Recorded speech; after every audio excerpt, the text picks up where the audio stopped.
চৰিত্ৰ আজিও জীৱিত আছে বুলি বিশ্বাস আছে। বহুতে দাবী কৰে সেই চৰিত্ৰটোক ভাৰতৰ কোনো প্ৰাচীন মন্দিৰৰ আশে-পাশে দেখা পায়। ৰোগাগ্ৰস্ত শৰীৰ, কপালেৰে তেজ নিগৰি থকা দুৰ্বল মানুহজন মহাভাৰত কালত আছিল এজন মহাবীৰ যোদ্ধা।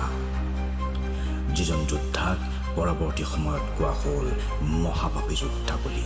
সেই যোদ্ধাৰ নাম আছিল অশ্বত্থামা। বিগত ৫,০০০ বছৰ ধৰি তেওঁ ভাৰত ভূমিতেই ইফালে সিফালে ঘূৰি ফুৰিছে। আজিও যেন অশ্বত্থামাৰ বুকুৰ ঘাঁ শুকোৱা নাই। আজি আমি উল্লেখ কৰিম মহাভাৰতৰ এই মহাবীৰ অথচ মহাপাপী যোদ্ধা অশ্বত্থামাৰ কাহিনী। বীৰ অৰ্জুন, মহাবলী ভীম, দুৰ্যোধন আৰু দ্ৰৌপদীৰ কথাটো আমি সকলোৱে জানো, কিন্তু অশ্বত্থামাৰ বিষয়ে আমি কিমান জানো? অশ্বত্থামা এজন মহাবলী আৰু অদ্ভুত শক্তিৰ গৰাকী যোদ্ধা আছিল। কুৰুক্ষেত্ৰৰ যুদ্ধভূমিত গৰজি উঠিছিল অশ্বত্থামা। কিন্তু এনে এজন বীৰ যোদ্ধা মহাভাৰতত কিদৰে পাপী যোদ্ধাত পৰিগণিত হ'ল? অশ্বত্থামা মহৰ্ষি ভৰদ্বাজৰ নাতি আৰু গুৰু দ্ৰোণাচাৰ্য আৰু কৃপিৰ পুত্ৰ আছিল। গুৰু দ্ৰোণাচাৰ্যই এবাৰ ধ্যানত বহিল। দ্ৰোণাচাৰ্যই শিৱৰ আৰাধনা কৰি এটা মানস কৰিলে যে তেওঁৰ এনে এজন পুত্ৰৰ পিতৃ হওক যি স্বয়ং ভগৱান শিৱৰ সমান তেজস্বী আৰু প্ৰতাপী। সেই কামনা লৈ হিমালয়ৰ পাদদেশত কঠোৰ তপস্যাত বহিছিল গুৰু দ্ৰোণাচাৰ্য। আৰু সেই তপস্যাত সন্তুষ্ট হৈ মহাদেৱে দৰ্শন দিলে আৰু গুৰু দ্ৰোণাচাৰ্যৰ মনোবাঞ্ছা পূৰণ হ'ব বুলি আশীৰ্বাদো দিলে। সেই আশীৰ্বাদৰ কিছুদিন পাছতেই গুৰু দ্ৰোণাচাৰ্যৰ গৃহত জন্ম হ'ল এটা পুত্ৰ সন্তানৰ। জন্মতেই শিশুটিৰ মূৰত আছিল এটা অলৌকিক মণি। এই শিশুটিয়ে জন্মৰ পাছত ঘোঁৰাৰ দৰে হিচহিচনি কৰিছিল আৰু সেইবাবে শিশুটিৰ নাম দিয়া হ'ল অশ্বত্থামা। সময় বাগৰিল।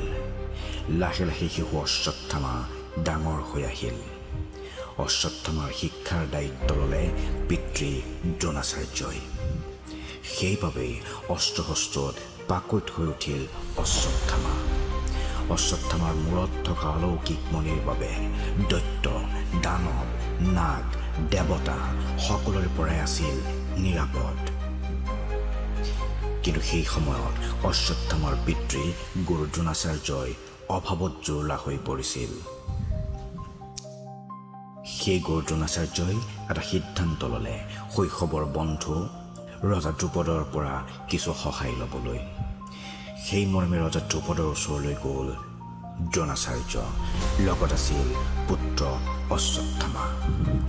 কিন্তু দ্ৰোণাচাৰ্যৰ আৰ্থিক অৱস্থা বেয়া হোৱাৰ বাবে দ্ৰুপদ ৰজাই দ্ৰোণাচাৰ্যক অপমান কৰি পঠিয়াই দিলে। এই ঘটনাৰ প্ৰতিশোধৰ জুই অশ্বত্থামাৰ বুকুত জ্বলিল। ইয়াৰ পাছত দ্ৰোণাচাৰ্যই হস্তিনাপুৰৰ ৰাজকুমাৰ কেইজনৰ প্ৰশিক্ষক হিচাপে নিযুক্তি লাভ কৰিলে আৰু তাতেই অশ্বত্থামাৰ দুৰ্যোধনৰ লগত গঢ়ি উঠিল বন্ধুত্ব। গুৰুদক্ষিণা হিচাপে শিষ্যসকলক ৰজা দ্ৰুপদক বন্দী কৰাৰ বাবে আদেশ দিলে গুৰু দ্ৰোণাচাৰ্যই। কথামতেই কাম। ৰজা দ্ৰুপদ বন্দী হ'ল আৰু দ্ৰুপদৰ দক্ষিণ ৰাজ্যত এইবাৰ অশ্বত্থামাক পতা হ'ল ৰজা। কঠোৰ সাধনাৰ বলত অশ্বত্থামা গৰাকী হৈছিল কেইবাবিধ অলৌকিক অস্ত্ৰৰ। অশ্বত্থামাৰ অস্ত্ৰৰ ভিতৰত আছিল ব্ৰহ্মাস্ত্ৰ, নাৰায়ণ অস্ত্ৰ, অগ্নি অস্ত্ৰ, বায়ু অস্ত্ৰ, ৰুদ্ৰাস্ত্ৰ, নাগাস্ত্ৰ, নাগপাশ আৰু বজ্ৰ।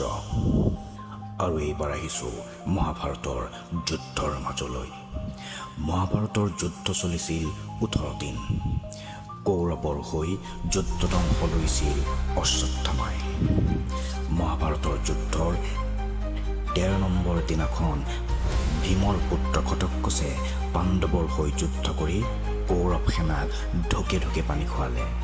আৰু তেতিয়া ঘটোৎকচৰ বিৰুদ্ধে মহাপৰাক্ৰমেৰে যুঁজি পৰাস্ত কৰা একমাত্ৰ যোদ্ধাজন আছিল অশ্বত্থামা। মহাভাৰতৰ যুদ্ধত অশ্বত্থামা আৰু পিতৃ দ্ৰোণাচাৰ্য অপ্ৰতিৰোধ্য হৈ আছিল। পাণ্ডৱৰ বাবে হৈ পৰিছিল এই দুই যোদ্ধা মূৰৰ কামোৰণি। আৰু সেইবাবে শ্ৰীকৃষ্ণৰ পৰামৰ্শ মতে এটা হাতীক হত্যা কৰা হ'ল। ধৰ্মৰাজ যুধিষ্ঠিৰৰ দ্বাৰা গুৰু দ্ৰোণাচাৰ্যৰ সন্মুখত কোৱা হ'ল যে অশ্বত্থামা হত,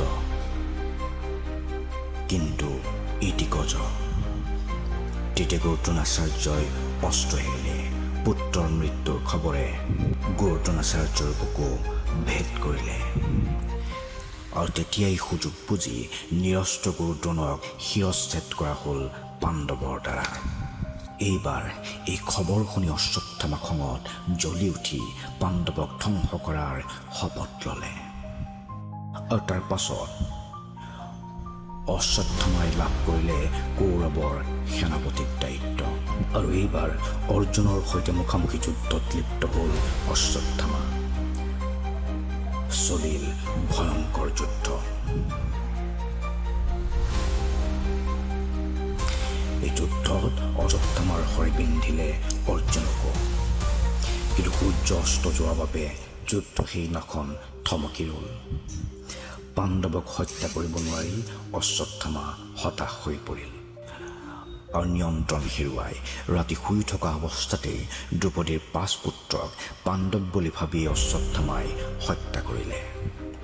ৰাতিপুৱা যেতিয়া অশ্বত্থামাৰ এই কাণ্ড সম্পৰ্কে অৱগত হ'ল, তেতিয়া অশ্বত্থামাক সকলোৱে নিন্দা কৰিলে। দুৰ্যোধনেও এই কামক ধিক্কাৰ দিলে।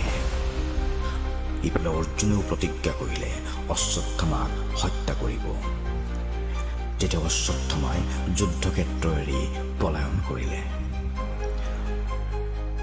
অশ্বত্থামা বহু ঋষিমুনিৰ ওচৰত গৈ শৰণাপন্ন হ'ব বিচাৰিলে, কিন্তু কোনেও অশ্বত্থামাক সেই সময়ত সহায় নকৰিলে। কাৰণ মহাযোদ্ধা অশ্বত্থামাই নিৰস্ত্ৰ পাণ্ডৱৰ পুত্ৰক শুই থকা অৱস্থাত হত্যা কৰা কথাটো কোনেও সহজভাৱে নল'লে। আৰু এটা সময়ত পাণ্ডৱৰ সৈতে পুনৰ অশ্বত্থামাৰ মুখামুখি হ'ল। অৰ্জুন যিদৰে প্ৰতিশোধৰ জুইত জ্বলি আছিল, অশ্বত্থামাও পিতৃ হত্যাৰ প্ৰতিবাদত ক্ৰোধান্বিত হৈ আছিল।